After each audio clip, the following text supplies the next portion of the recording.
Hello, how are we? Wanted to let you know we're going to be continuing with our picture books. Today's picture book is The Frog Prince Continued. What happened after The Frog Prince was over? So, the princess kissed the frog and he turned into a prince, and they lived happily ever after. Well, let's just say they lived sort of happily for a long time. Okay, so they weren't so happy. In fact, they were miserable. Stop sticking your tongue out like that, nagged the princess. How come you never want to go down to the pond anymore, whined the prince. The prince and princess were so unhappy they didn't know what to do.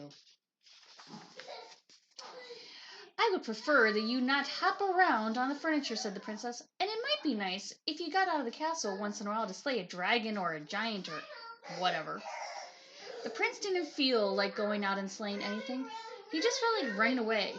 But then he reread his book, and it just said right there at the end of his story, they lived happily ever after, the end. So he stayed in the castle and drove the princess crazy. Then one day, the princess threw an awful fit. First, you keep me up all night with your horrible croaking snore. Now I find a lily pad in your pocket. I can't believe I actually kissed your slimy frog lips. Sometimes I think we would be better off if you were still a frog. That's when the idea hit him. The prince thought, still a frog? Yes, that's it! And he ran off into the forest looking for a witch who could turn him back into a frog. The prince hadn't gone far when he ran into just the person he was looking for. Miss Witch, excuse me, Miss Witch. I wonder if you could help me. Say, you're not looking for a princess to kiss you, asked the witch. Oh no, I've already been kissed. I'm the frog prince. Actually, I was hoping you could turn me back into a frog. Are you sure you're not looking for a beautiful sleeping princess to kiss and wake up? No, I'm the frog prince. That's funny. You don't look like a frog. Well, no matter. If you're a prince, you're a prince, and I'll have to cast a nasty spell on you. I can't have any princes waking up Sleeping Beauty before the 100 years are up.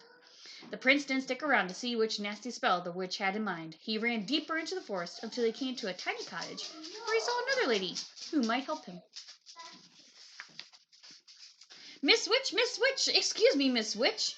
I wonder if you could help me. I'm a prince and... Eh? What did you say? Prince, croaked the witch. No, I mean, yes. No.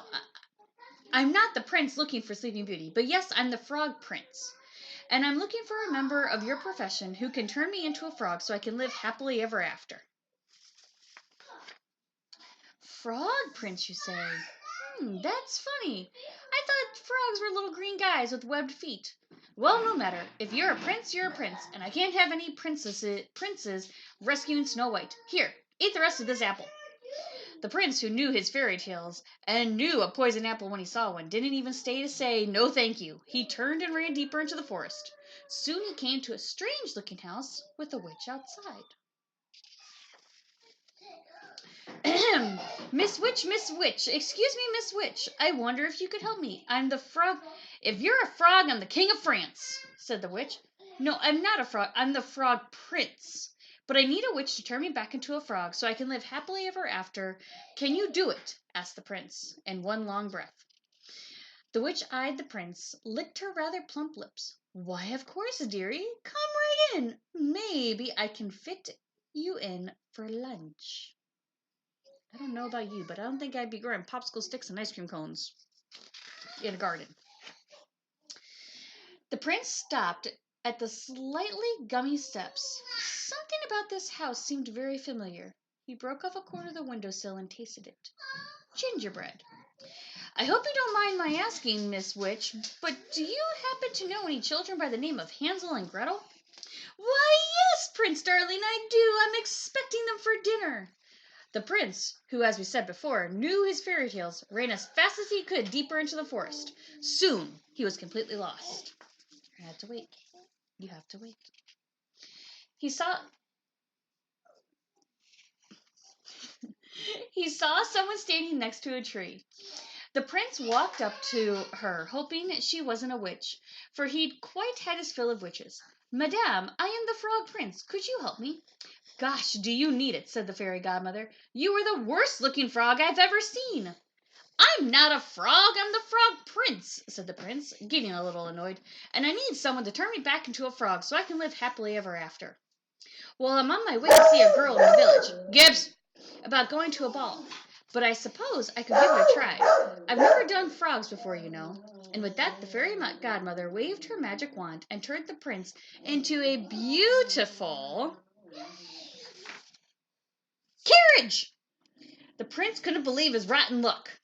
The sun went down, the forest got spookier, and the prince became more and more frightened.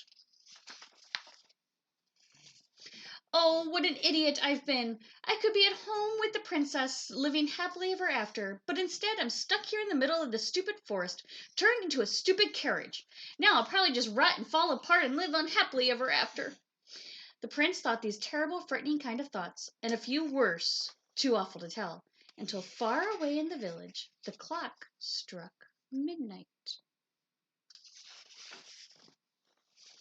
The carriage instantly turned back into the former prince's self, and ran by the light of the moon until he was safe inside his own castle.